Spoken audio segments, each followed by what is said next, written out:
دعائی دی ہے کہ زندگی جو ہے نا اس کی قدر کرو، اس کو کسی اچھے کام کے لیے استعمال کر لو جو تمہارے لیے نفع بخشو، ورنہ یہ وقت الٹا وبال بن کرنا لعنت کا توق بن کر چمٹ جائے گا کہ تم زندگی برباد کر کے آ گئے، اتنا وقت دیا تھا تم نے اس کو استعمال ہی نہیں صحیح کیا، پھر مانگو کہ وقت نہیں ملے گا۔ اسی لیے اللہ کے رسول علیہ السلام نے ایسی ایسی احادیث فرمائیں۔ ایک بار حضرت عبداللہ بن عمر رضی اللہ تعالیٰ عنہ کندھے ہلا کر کہا، عبداللہ کن فی الدنیا کاننا کا غریب وعابر رسول، عبداللہ اس دنیا میں ایسے رہ جیسے تم کوئی پردیسی ہے۔ پھر اس سے بھی آگے ترقی کی کہ پردیسی بھی چلو وہاں جا کر کو گھردار بنا دیتا، وعابر رسول، اس طرح سمجھ کے تو راستہ چلتا مسافر ہے، سفر ختم ہو رہا اور منزل قریب آ رہی ہے۔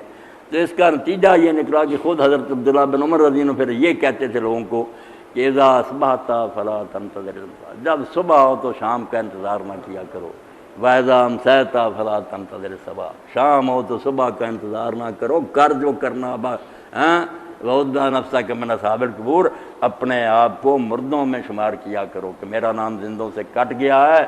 کل لوگ کہہ دیں گے کہ فلاں نہیں رہا۔ آپ نے سنا ہی نا کتنے بڑے آدمی تھے دین کے لیے ساری زندگی گزاری، میاں طویل احمد رحمۃ اللہ علیہ ہو گئے، چلے گئے۔ اسی طرح سادی کہتا ہے ایک دن ہوگا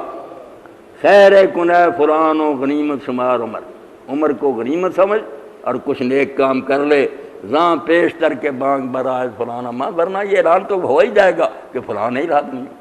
لوگ کہہ دیں گے وہ تو فوت ہو گیا، ہر جنازے میں شریک ہو دو، یہ اعلان ہو جائے گا،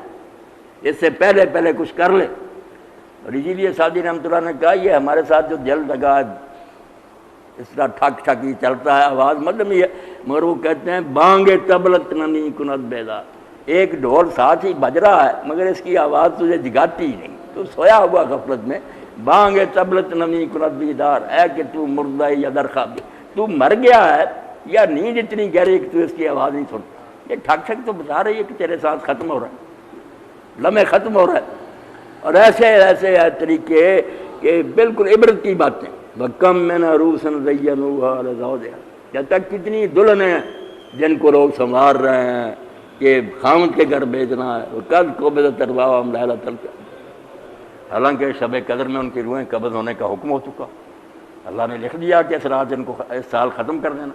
وہ تیاری کر رہے ہیں کہ خاوند کے گھر بھیجنا ہے، حالانکہ لیلۃ القدر میں ان کی روحوں کے قبض کا حکم جاری ہو چکا۔ کتنے چھوٹے بچے ہیں جن کے بارے میں تم توقع رکھتے ہو کہ بڑے ہوں گے اور عمریں پائیں گے، حالانکہ تم اپنے ہاتھوں سے لا کر ان چھوٹے چھوٹے نازک پھولوں کو لہد میں لٹا دیتے،